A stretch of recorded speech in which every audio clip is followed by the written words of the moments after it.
Hello everyone, my name is Jordan, also known as Scraps. Today I'll be teaching you this dirty lasers synth. Although you can remove all of the dirtiness from this and just use it like a regular synthesizer if you wish. However, this demo example does not complement the sound. This demo example is only to show off the demonstration purposes of the synth. So let's get to it. I'll play a demo example of it being used, and then we'll start on making the synth. So enjoy the example.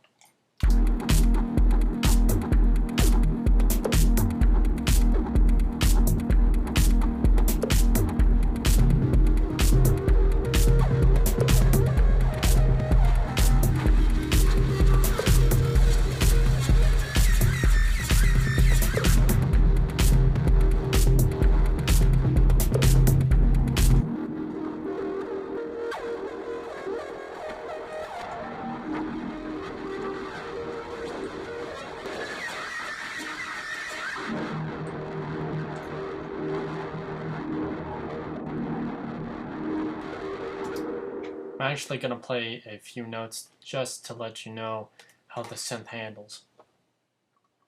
Oh. And always arm it.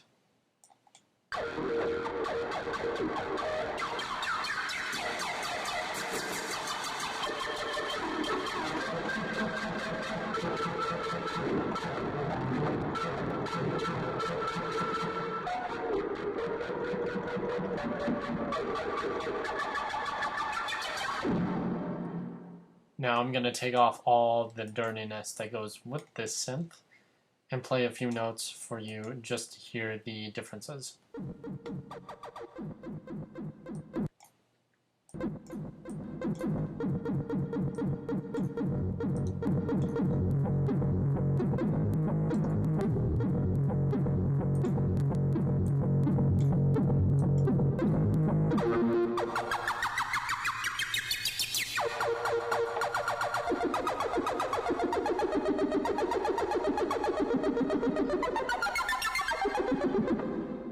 Very outer space-ish.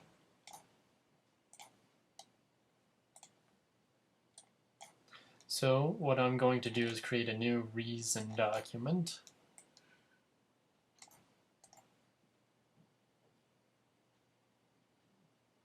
I'm going to go to my utilities and go to Combinator.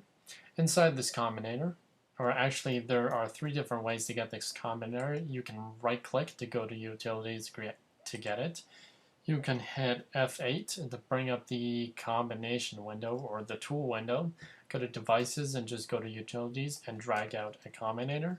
Or what you can do is you can hold down Control and left click to get the same menu. Inside this combinator, we're going to use a blank instance of Maelstrom. Inside this Maelstrom, I'm going to attack the modulation first, then I'm going to move to my mod A's, mod B's, then to our oscillators, and then finally the master section, which is the shaper, the filters, and the filter envelope. So for the Maelstrom, what I'm going to do is for the mod wheel, push up the index to 63. I'm also going to do the same for shift and filter. For my first mod A, I'm going to take this to sync, so I'm going to turn that on. I'm going to set my rate to 1/8, and I'm going to make it curve 9. I'm going to boost up the shift probably to about 36. Hold shift, and while you're left clicking and holding, then get the finite numbers. Shift will allow you to get super small numbers.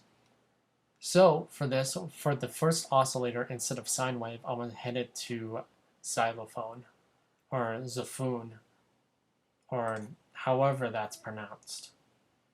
I'm first going to take the motion all the way down to -42, and the index to about 77.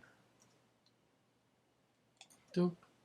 For my second oscillator, I'm going to choose, instead of sine, my outer space.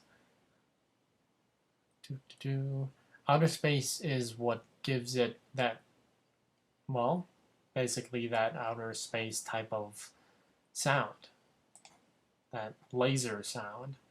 I'm going to take my motion all the way down to -64 and I'll bring it down 2 octaves. Same thing for the first one, bring it down 2 octaves. And that will do it. I'm actually going to just route my oscillator A to shaper and my oscillator B to my filter B. I'm going to turn on shaper. I'm going to leave it where it is. And I'm going to take the amount to probably about 50. The filter A, I'm going to take that off. And for filter B, I'm going to route that to shaper. And for the frequency, let's bring this down to 24. So after this, all we need to do is master it. So what I'm going to do to master it and give it a little bit more depth of field is I'm going to go to my studio effects and create an RV7000 advanced reverb. I'm going to browse the patch, and the patch I'm looking for is cloud verb.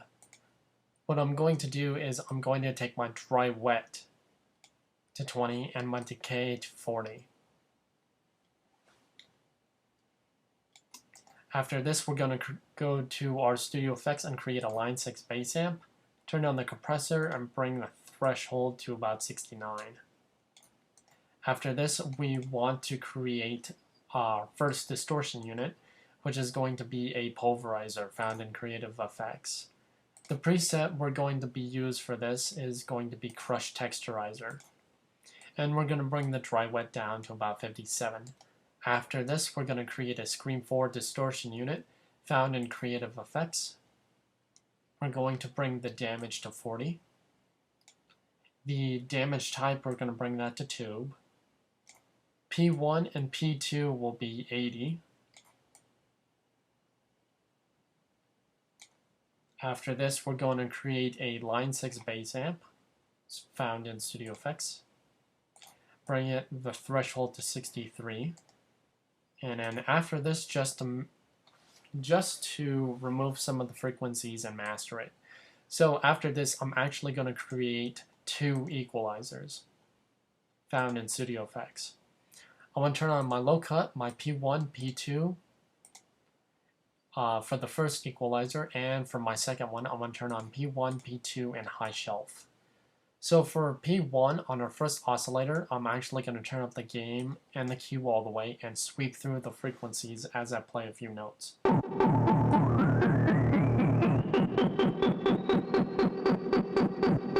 That's kind of a high-pitched note, so I'm going to bring that all the way down. The hertz for this is 4.646 kilohertz. For P2, let's sweep the filter again.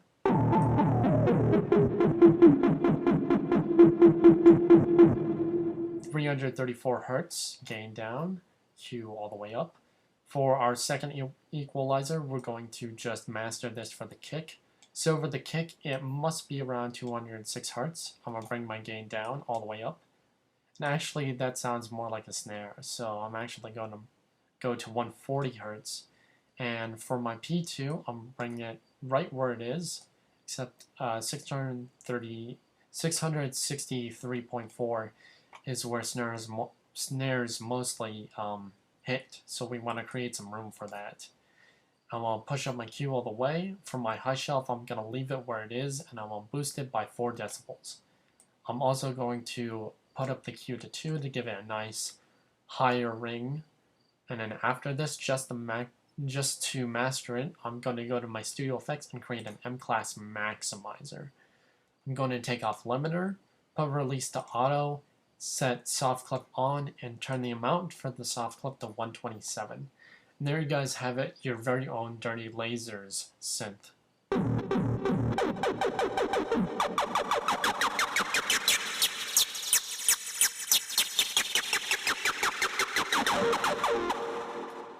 If you want your effects to be a little bit more clean, then what you can do is you can bypass all the distortion units. And I also, actually that's it.